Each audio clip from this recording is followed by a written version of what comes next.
안녕하세요. 그린백서입니다. 네, 드디어 오늘 영상에서는 바이프로스트에 대한 테마와 비전에 대해서 집중적으로 다뤄볼 수 있는 시간을 갖게 되었습니다. 네, 그 이전에는 계속 비트코인, 체인링크 또는 기타 프로토콜에 대해서 언급을 하면서 어, 오늘 영상을 위한 어떤 도입부였다면 오늘 이 3편은 드디어 바이프로스트에 대한 정보와 테마에 대해서 함께 이제 알아볼 수 있는 시간을 갖게 될 거고요. 영상이 조금 길 것 같아서 지금 3-1과 3-2로 나눠봤습니다. 네. 그래도 이제 그 바이프로스트에 대한 정보를 정말 원하시는 분들은 아마 이번 편이 가장 유용하지 않을까 생각이 되고요.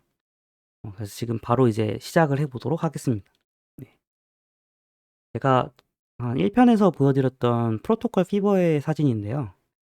여러분들이 저번에 제가 말씀드린 것처럼 내가 투자자라면, 내가 코인을 산다면 어떤 플랫폼이 괜찮을까에 대해서 고민을 하고 거기에 대해서 투자를 시작하잖아요. 오늘은 그거하고는 좀 다르게 내가 개발자라면 내가 만든 덱을 어디 프로토콜에 넣어야 좀 더 사람들한테 주목받고 성공할 수 있을까에 대해서 고민을 하게 되겠죠. 그렇게 하기 위해서는 이 개발자도 엄청난 고민이 생기게 될 겁니다. 여러분들이 개발자의 입장에서 고민을 하다 보면 이 블록체인 생태계가 왜 아직도 걸음마 단계고 왜 사람들한테 투기 이상의 주목을 받지 못하는지에 대해서 좀 더 쉽게 접근할 수 있을 것 같습니다. 사진을 제가 갖고 왔는데요. 좌측에 있는 사진이 우리가 흔히 쓰고 있는 스마트 스토어라고 예를 들고요. 우측에 있는 사진을 우리가 흔히 알고 있는 이더리움이라고 예를 들게요. 그러면은 첫 번째가 좌측에 있는 사진이 애플리케이션 레이어가 차지하고 있는 비중이 대다수고요. 그 다음에 프로토콜이 차지하고 있는 어, 비중은 거의 없다시피 합니다. 근데 우측은 뭐가 다르죠? 앱이 차지하고 있는 비중이 굉장히 낮고요. 오히려 프로토콜이 차지하고 있는 비중이 굉장히 높습니다. 이렇게 되면 애플리케이션에 대한 유용성 또는 유연성이 사라지게 되는 거예요. 이 유연성이 사라지다 보니까 아직까지도 우리는 스마트 스토어에서 애플리케이션 쓰지 이더리움 가서 여러분들이 앱을 구동하진 않잖아요. 그 이유는 바로 이러한 한계점 때문입니다. 그렇다면 왜 블록체인은 프로토콜 레이어가 차지하는 비중이 이렇게 높을까요? 그거는 바로 이제 블록체인 토크노믹스, 컨센서스, 프로그래밍, 보안, 인터넷, 탈금융, 그리고 거래하는 방법까지 이 모든 룰들이 블록체인 하나에 다 담겨 있기 때문입니다. 그래서 저희는 언제 이 사람한테 보상을 주고 언제 이 사람이 게임에 참여할 수 있고 언제 이 사람은 또 페널티를 부과하고 이런 점을 이런 룰들과 컨센서스를 한 번에 짜야 되기 때문에 심지어 보안까지도 블록체인이 다 책임을 져야 되기 때문에 여기에 대해서 속도가 끼치는 영향이 굉장히 크고요. 확장성에서도 문제가 생깁니다. 또는 다른 플랫폼들하고도 공유할 수가 없는 점이 프로그램이 다르기 때문에 그 스트럭처에 따라서 만들어진 빌드업이 다르기 때문에 결국엔 서로 공생할 수도 없는 거고요. 이런 문제가 연이어져서 저희가 덱을 개발할 때도 앱을 제대로 쓰지 못하는 상황이 벌어지게 되는 겁니다. 그래서 블록체인은 기존에 생각했던 프로그래밍 소프트웨어하고는 조금 다르게 볼 필요가 있습니다. 그래서 블록체인을 한번 하드웨어로 정의해서 생각을 해보는 거예요. 제가 두 가지 예를 갖고 왔거든요. 첫 번째는 고속도로를 하드웨어로 비교를 하고요. 그 위에서 지나다니는 자동차가 소프트웨어라고 생각을 하면은 아마 이해가 좀 수월하실 것 같아요. 이해가 되시나요? 그래서 고속도로는 이더리움이라고 생각하시고요. 자동차는 뎁이라고 생각을 하면 될 것 같아요. 뎁도 보면은 어, NFT가 있고 게임이 있고 디파이가 있잖아요. 고속도로가 이더리움이라면 바로 위에 이런 많은 종의 차들이 지나다니는 거죠. 차 같은 경우에는 예를 들어서 디자인이 끝내주는 스포츠카라든지 오픈카가 될 수가 있고 또는 나는 많은 데이터를 전송을 해야 되기 때문에 트럭이라든지 트레일러 내지는 뭐 탱크 같은 그런 전투용 어 비어클이 될 수도 있잖아요. 그래서 이런 걸 봤었을 때 고속도로는 인프라, 즉 하드웨어가 될 수 있고 자동차는 소프트웨어가 될 수가 있는 거죠. 두 번째는 이제 전선망을 예로 들면 전선망은 그 전기를 전달해 주는 어 하드웨어가 되는 거고 전화기는 말 그대로 소프트웨어가 되는 겁니다. 마치 탭처럼요. 그래서 이 전화기도 저희가 그 상황에 맞게 또는 기호에 맞게 어 어떤 사람은 모니터를 추가해서 성능을 높인 전화기를 쓸 수 있고요. 어떤 사람은 휴대가 편한 전화기 또는 디자인이 괜찮은 고품격의 전화기를 살 수 있는 겁니다. 결국엔 윈도우 운영 시스템도 그리고 제품을 생산하는 공장도 블록체인 인프라랑 다를 게 없다라는 거죠. 왜냐하면 그 기반에서 새로운 상품들이 탄생하고 새로운 애플리케이션이 탄생하는 거니까요. 윈도우 소프트웨어에 들어가게 되면 저희는 여기서 음악을 실행하고 게임을 플레이하잖아요. 그리고 영상도 제작을 하고요. 이 모든 애플리케이션을 그러니까 인터넷을 들어가기 위해서는 이 애플리케이션을 액세스를 해야 됩니다. 그래서 이것들이 공장처럼 또는 고속도로처럼 전기망처럼 인프라의 역할을 하게 되는 것이죠. 네, 이거를 이해를 하시면 하드웨어와 딱히 이렇게 다른 기능을 수행하지 않는구나, 비슷하구나라고 느끼게 되실 겁니다. 그래서 하드웨어는 아니지만 프로그래머블한 인터넷상의 하드웨어다라고 합의점에 도달하시면 될 것 같습니다. 그러면 다시 처음 질문으로 돌아와서 내가 개발자라면 어떤 플랫폼이 내가 만든 탭과 가장 일치하고 나아가서 성공적인 D앱을 개최할 수 있을까요? 여기에 대해서 고민을 하게 됩니다. 개발자 입장에서는. 그러다 보니까 2019년에 만든 플랫폼이 가장 최신이고 가장 빠르다 보니까 자기 D앱하고 궁합이 잘 맞을 것 같아요. 그래서 거기에다 올렸더니 문제가 생겼어요. 제가 만든 이 D앱이 많은 사람들에게 써지길 바라는데 이더리움처럼 큰 커뮤니티를 가지고 있지 않습니다. 그러다 보니까 이 생태계에 많은 유저들이 들어올 수가 없게 되는 거죠.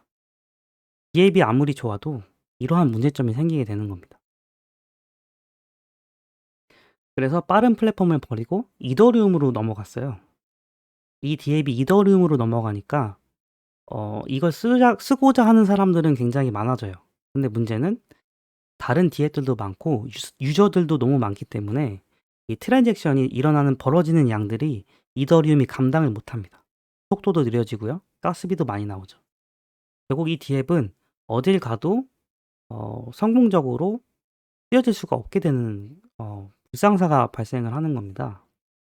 그래서 이쪽은 속도가 좋고 아마 여러분들이 개발자면 한번 생각을 해보세요. 예를 들면 내 D앱은 이렇게 만들어졌는데 다른 플랫폼에서는 속도가 제한이 있고 사람이 없고 또는 내가 만든 앱하고 컴퓨터 언어가 호환이 안 돼요. 이쪽은 파이썬이고 제 거는 자바예요. 그렇죠? 이런 문제가 있을 수도 있고 제 거는 이러한 컨센서스를 갖고 있는 플랫폼하고 메인넷에 맞아야 더 잘 구동이 되는데 나는 이더리움에 가고 싶지만 이 D앱은 그것과는 전혀 성격이 반대입니다. 바로 이런 문제 때문에 개발자는 굉장히 큰 고민에 빠질 수밖에 없습니다. 이게 굉장히 스트레스일 거고요. 사실 이런 문제 때문에 개발자들이 여러분들이 개발자라면 D앱 개발을 하고 싶겠어요? 저라면은 차라리 그냥 애플리케이션을 따로 하나 만드는 게 낫다고 봅니다. 이러면은 D앱의 의미가 없어요. 지금 보시다시피 그것 때문에 기존에 우리가 쓰고 있는 애플리케이션들이 더 많은 시장 점유율을 갖고 있는 거고 블록체인은 그에 반해서 이더리움이라든지 뭐 폴카닷 이런 나름 의미 있는 혁신적인 플랫폼들이 만들어지고 있지만 아직까진 투기의 단계에서 벗어나지 못하는 겁니다. 그래서 그러한 문제를 해결하기 위해서 바이프로스트가 이 프로젝트에 뛰어든 거고요. 어떻게 하면 D앱을 좀 더 확장성을 살릴 수 있을까? 그래서 그 아이디어가 여기 나와 있는 것처럼 그림 그대로입니다. 바이프로스트는 그 D앱을 한쪽 메인넷에 종속시키지 않고 자유롭고 유연하고 확장성 있는 모습으로 나아가기를 원했고요.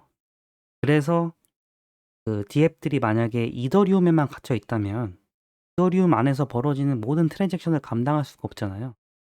만약에 이더리움이 업그레이드가 된다고 한들 거기에선 또 다른 한계점이 있을 것이고, 그리고 그렇게 괜찮은 이더리움이 탄생을 한다면 폴카닷도 업그레이드를 할 거고요.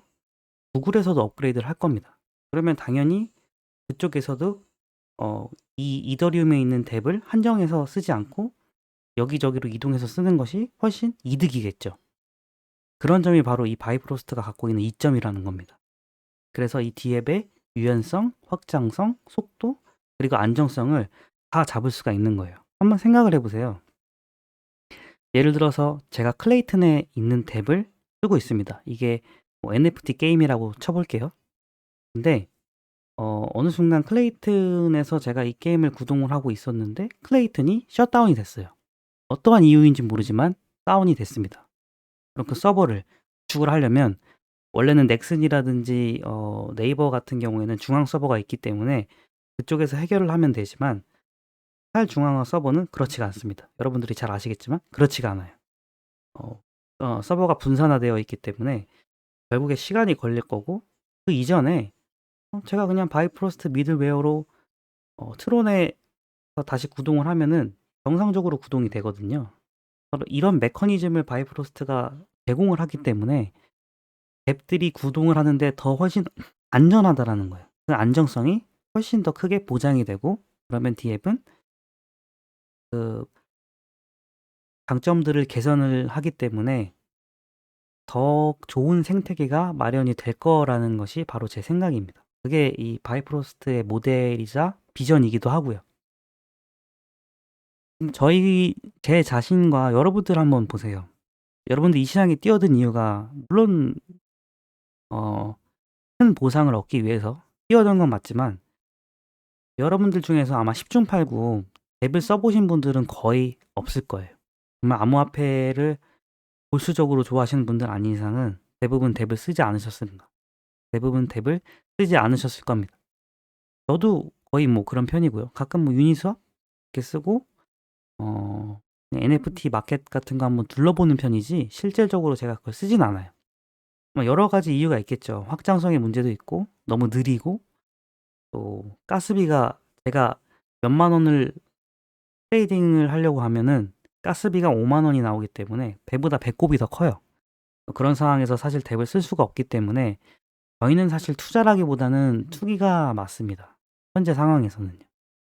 어, 예를 들면은 저희가 주식에서 게임을 투자한다고 했었을 때 그 게임을 투자를 하려면 저희는 일단 게임을 한번 해보겠죠. 기본적으로. 아니면 시간이 안 된다면 동영상이나 관련 사진을 보겠죠. 그렇게 해서 그 게임 회사에 투자를 할 텐데, 저희는 이더리움에 종속되어 있는 덱을 한 번도 써보지 않은 채로 이더리움을 사려고 해요. 이게 마치 과거 IT 버블 때 어, 묻지도 따지지도 않고 공격적인 투기를 했을 때랑 똑같거든요. 그러다 그 버블이 꺼지는 순간 막심한 피해를 입었었습니다. 그래서 그런 안정성이 구축이 되기 이전까지는 거의 투기에 가까웠었고요. 저희도 지금 현재 그 블록체인 시장을 보면은 대부분이 다 이런 투기로 이루어져 있습니다. 그래서 D앱에 대한 관심보다도 이렇게 그래프에 대한 관심이 더 컸죠. 그 결과가 뭐였냐면 이렇게 고속도로에 이용하는 덱들이 다 사라진 겁니다. 덱이 없어요. 다 죽었습니다. 어, 굉장히 좀 암울한 블록체인의 미래가 될 수도 있는데요. 저는 이런 어, 상황이 이 상황이 지속되는 한 결국에는 벌어질 거라고 생각을 하거든요. 물론 그만큼 플랫폼에 대한 변화가 있고 혁신적인 어, 변화들이 눈에 띄게 향상되겠죠. 그러나 거기에 대한 피해는 분명히 막심할 겁니다. 버블도 언젠가는 꺼질 거라고 저는 생각하고요. 하락장이 아마 크게 오지 않을까 생각을 합니다. 그게 언제일지는 모르겠어요.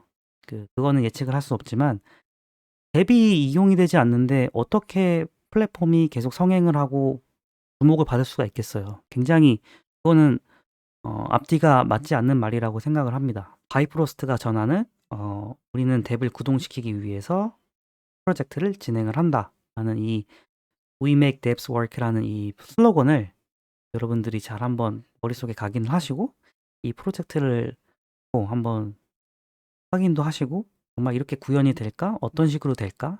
된다면 과연 얼마나 유용할까라는 걸 되새겨 보는 것도 나쁘지 않을 것 같습니다. 네, 여기까지가 3-1이고요.